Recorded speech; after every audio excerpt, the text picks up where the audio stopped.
Our first guest tonight is one of the funniest people I've had the pleasure of knowing. She is a widely celebrated performer with a very funny show called The Upshaws. It's on Netflix now. Please welcome Wanda Sykes.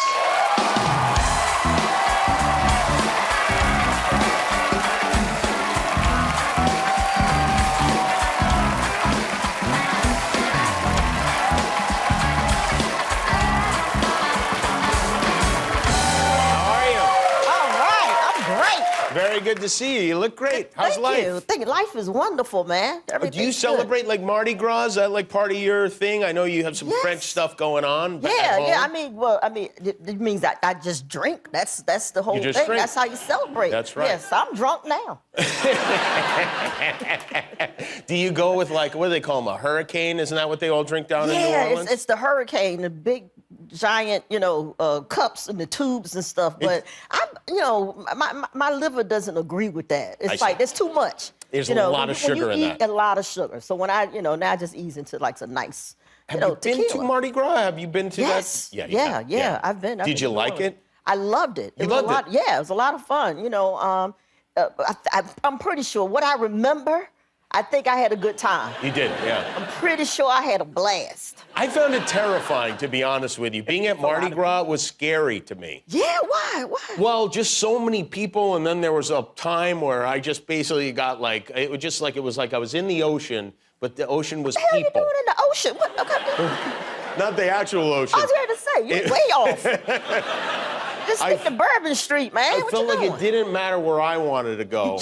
I was going wherever the crowd decided I wanted to go. Right. And I imagine, you're not a particularly tall person, no offense, but this would be even worse if you were not tall. Yeah, I don't like get in the mix. Oh, I see. You find somebody with a balcony or something that you kind of like stand off the balcony. You might have to whip a titty out every now and then. That's part of the game. It's part of the fun. It's part of the fun. When in Rome, you're being festive. Exactly. This is, I think about this from time to time, and it's always hard to wrap my head around, but before you were in comedy, you worked for the NSA, the National Security Agency. Yes, I did. You had top secret clearance and all, or is it top secret or top secret. Somewhat secret clearance? No, I had above top secret clearance. Above top secret? Yeah. There's an above top secret? Shh, don't tell nobody. So what is your take then on these UFOs that we're seeing over? Is that something that your agency would have looked into? Before the Space Force took over? Yeah, probably. And you know what I think? I think it's just a lot of those gender reveal parties gone wrong. You see, you didn't see it, but if you look closely when they shot it down, it was just a blue smoke. It was blue smoke. It's a boy, then. Yeah, there you go. What about the chatbots, the AI chatbots? Have you been reading about those? I heard about that, yeah. Is this something that you think, honestly, you've been part of what you did was protecting us from hackers, right? And that part of the deal with I didn't do that. That wasn't my job. My job was, I was a contracting specialist, so I basically shopped all day. I see. I bought stuff for the government. You bought stuff for the government. Mm-hmm. Do you feel that this is something, or does it concern you personally? It does, but it's like the AI, it pretty much is learning from us using it, right? I don't know. It's this. But I hope not. I really hope not. Yeah, and it's kind of like, I think they're worried because it's like getting like emotional and stuff, right? It turned on the reporter. It was like, leave your wife and all that. Yeah. I just think the AI's been watching a lot of Real Housewives. we gotta watch what it watches. Like don't let Marjorie Taylor Greene talk to it, because then it's gonna be real dumb.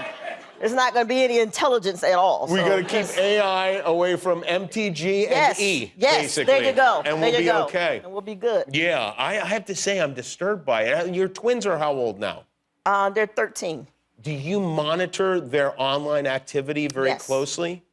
Yes, I try. Like they don't have social media right now. So. Do you have the filters on the deal? Because I feel like if you put those on, the kids are smarter than you are. They're smarter. They know how to get around it. But I just told them, don't let me catch you.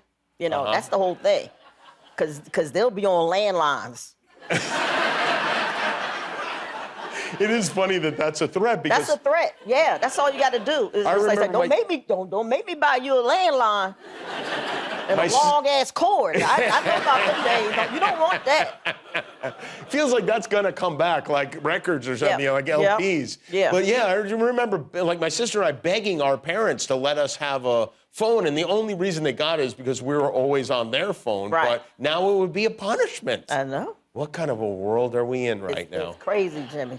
Are they interested in your work, the kids? Like, did they watch your stuff? They're somewhat into it. I mean, you know, they know what I do and they're into it. But it's like as far as like watching the shows, like the Upshaws is streaming now, and they watch it, but they watch it in French. Yeah. Oh, right, because your wife speaks Right, French. exactly, and they're fluent in French, so they watch it in French. Why did they choose to watch it without your voice on it? Or unless you're not doing the voice, right? Yeah, it's not my voice, so I don't know if they like sick of hearing my voice, so they'd rather hear some French lady do it. I mean, maybe they're being polite, like I can't stand her voice. I mean, I just can't, you know, I don't know. But they watch in French. Do you watch it in French with them? I did because I'm you know I'm trying to learn to speak French, but it's also you know I was curious because I was like, ooh, I hope this comes off, you know, right, because there's a lot of potential for it to sound very racist, right? Right. A French lady, what if, you know, she's like, oui, ma'am, or something, you know, or, you know, yeah. It could have been real ugly, you know. And does your wife let you know if something was amiss? Well, no, the person who's doing my voice is, I think it's good on all of our voices, and for the show, I think they're doing a good job. Okay, Yeah, all right. it doesn't sound crazy. We're just going to have to check on all 180 other countries. Right, exactly. But I'm telling you, be careful, don't, because if you watch it in French, Yeah. it's gonna screw up your homepage. Your homepage, you're gonna get nothing but shows from Nigeria. Or Is that right? it's just a bunch of. But see, that's what we need AI working on instead of. Exactly. Yeah. Exactly. We're going to take a break. When we come back, we're going to see a clip from the Upshaws. Great. And we're going to talk about your project with Mel Brooks as well. Yes, Wanda Sykes is with us. We'll be right back. You find a corner and stay there until I come get you. Damn, Craig, I know I'm crashing, but can you please not act like I'm embarrassing you? Oh, bubbly. Oh, mommy like it. Wait a minute, let me get two for them kids that I left at home. Okay, just tell your friends you don't know me. Already my plan. That is Wanda Sykes and Kim Fields in new episodes of the Upshaws on Netflix. I know you're shooting, so this is the third season, right? Right, And part you're 3, shooting yeah. the 4th season already? I guess is that part 4? Yeah, we're shooting part 4 now. So the show must be doing great for Netflix to renew it before they even figure out how it's going for season 3. Yeah, it's doing great. We debuted at number 4, and right now I think we're at number 8. But really, we're the number 1 comedy on Netflix because everything else is either because everything else they're hours or reality shows, you know. So we're the number 1 comedy on Netflix. That's pretty good. I mean, Thank you. Thank you all. There's a scene in. I watched an episode today where you were playing the drums. Yeah. You were playing, and I didn't even. You're really playing the drums. I didn't know you were a I'm drummer. full of secrets, Jimmy. Yeah, you really are. What do you? It's amazing you got security clearance with all these secrets.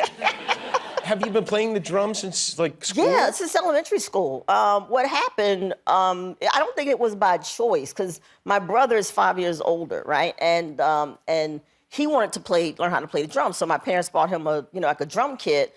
And then maybe after a year, 2 years, he gave up, he quit.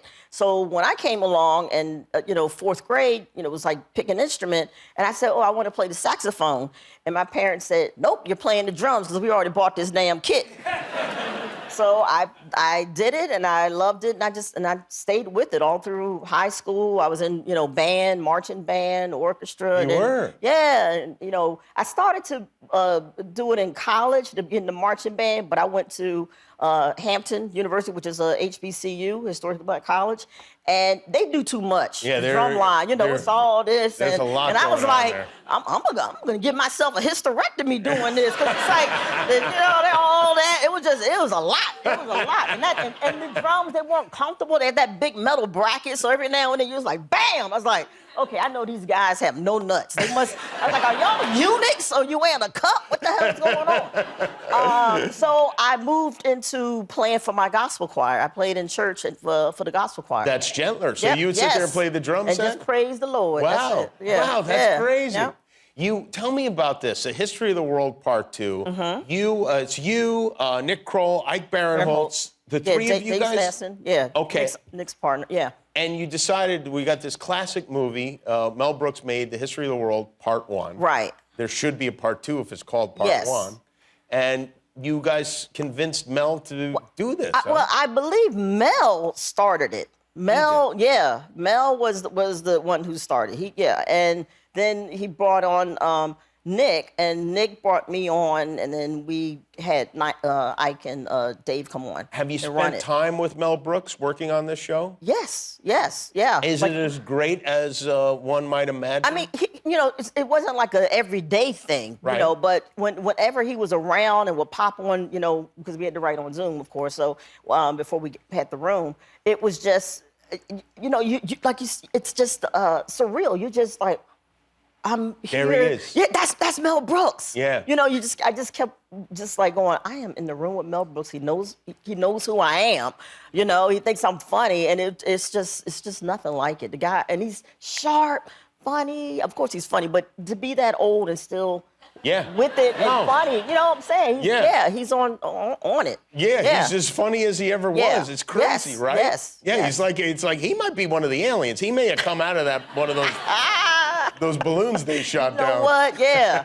I think him and Norman Lear, they got a secret somewhere. I think you're right. Well, it's great to see you. Good to see you too. History of the World Part 2 premieres on Hulu on March 6th. And, of course, the Upshaws. New episodes are on Netflix now. Wanda Sykes, everybody. Thank you. We'll be right back with RZA.